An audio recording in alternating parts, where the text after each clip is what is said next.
Okay, in this next lesson, I'm going to show you how to make an uplifter using Massive. So this is what we call a pitch uplifter. So what happens is basically the pitch of a note will rise over, an 8-bar period, creating like the, the impression that the piece is uplifting and it's building into a drop.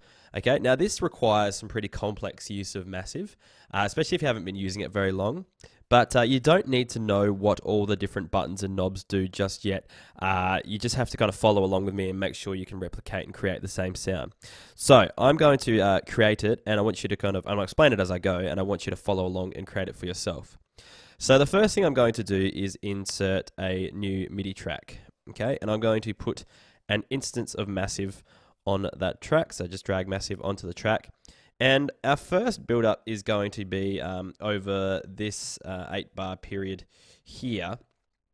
And it's going to build up over this section. The pitch is going to rise. So we're going to create a new MIDI clip by pressing Control-Shift-M or Command-Shift-M if you are on a Mac.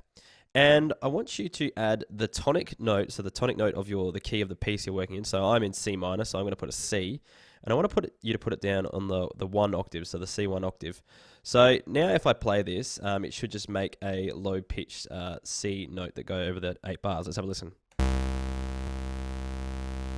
Okay, so nothing fancy so far. I'm going to open Massive, so if on the bottom right-hand corner you can see the other side of your track, which is the mixing side of your track, or if you double-click on the track above, you can actually get to that section as well. Click the spanner to open up Massive again. And what we're going to do is we are going to turn these oscillators, the amplitude up on all of them. Now, this first oscillator, I'm going to leave the pitch at 0. The second oscillator, I'm going to move the pitch to -12, and I'm also going to move the pitch to -12. So what it now has is 3 different notes playing at once, but these 2 are an octave below. So let's have a listen to how it sounds now. So you can kind of hear a buzzy note below the track, below the note. Okay, what I'm going to do is I'm going to detune these notes a little bit. So if you move to the right of the decimal place, it kind of moves the pitch in what we call cents. Just to explain, the left-hand side is actually semitones. So 12 semitones in an octave. So all I've done is put these notes down an octave below. So 12 semitones, if you got 12 notes of a keyboard, white and black keys, that makes an octave. Okay, so all I've done there is kind of phase these a little bit so they're not completely perfectly in tune. I might go actually, the other way to make, so they're close to the pitch. They're close to being exactly 12, but not quite. And it makes this kind of phasing sound. Listen to it now. So it kind of makes the synth sound wider. All right, so down in the right-hand corner here, we have these things called macros. And what a macro allows you to do is basically assign them to a whole bunch of these blank slots in Massive. And it allows you to control multiple parameters at once. So for example, I'm going to bring this, okay, drag it onto the box below the pitch under oscillator 1. And I'm going to grab the right side of the decimal place and drag this up to 48. Okay, so we learnt before that 12 semitones is an octave. Okay, so 48 semitones is 4 octaves. So what's going to happen now when I move this up, I'll play the note and it will move the pitch of that oscillator up 4 octaves. We'll do this right now to demonstrate.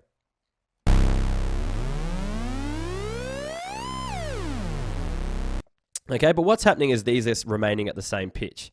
So if I move these on to these slots as well and change these to 48 semitones, same here, 48. Okay, now when I play all of these notes, they will move up. All of these notes will move up to all these oscillators that are playing the note, will move up 4 octaves.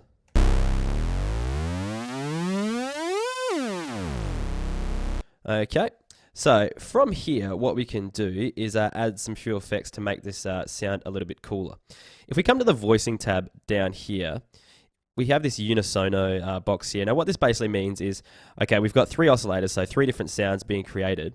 But we can kind of multiply those sounds. So if I put like 7 here, for example, I've got 7 copies of this, 7 copies of this, 7 copies of this, effectively just making the track sound thicker. Let's just have a listen quickly.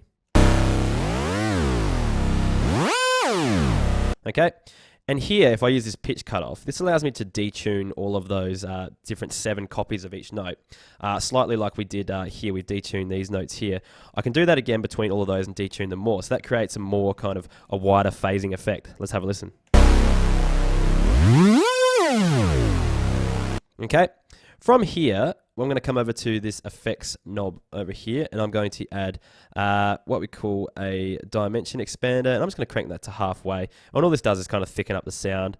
Likewise here, I'm going to add a reverb, which is add the normal reverb, and I'm going to crank that to halfway as well, and boost the density and the color a little bit. I'm going to turn on the EQ by clicking on the blue light here, and just boost the high shelf and take the low shelf down a little bit.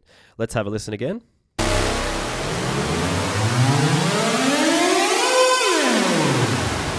Okay, so now we have a riser. Now what I'm going to do, the last thing we're going to do within Massive, is I'm going to turn on this low pass 4. And here this basically says where we want to route the sound. We want it to go to filter 1. So F1 up here is F1, so filter 1. Now what this is going to do is when I play the note, it's not actually going to play until this kind of comes up, okay? So I'm going to route the same macro to turn this up over time as well. So again, I'm doing that by clicking and dragging on the number 1 and dragging it up. So now when I turn this up, it turns all of these with the 1 under it. So it turns this up when I crank this. It turns it up 48 semitones, so 4 octaves. It also turns the filter up to full. Let's have a listen.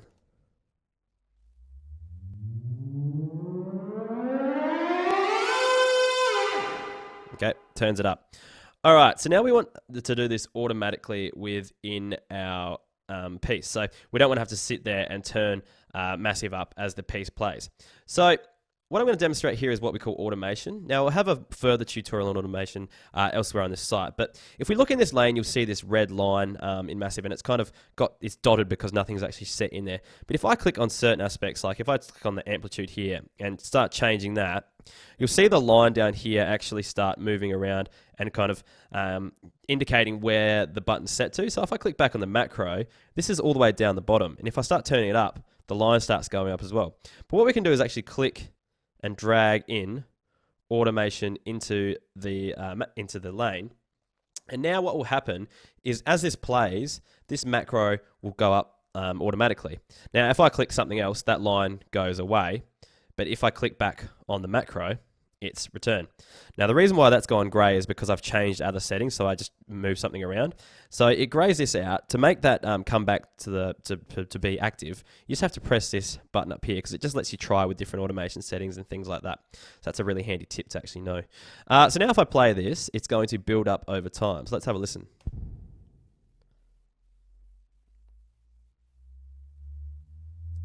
Building in now.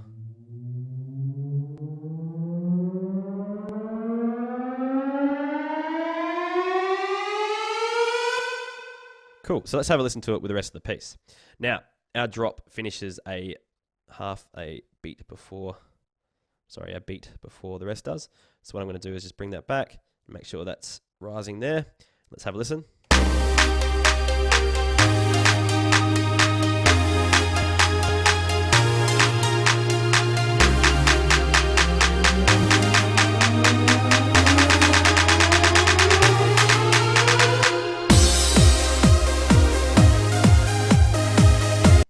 And there we have it. We have a pitch riser that rises over time. The other thing we could probably add down here is a hard clipper that might turn it up a little bit and sound a bit thicker.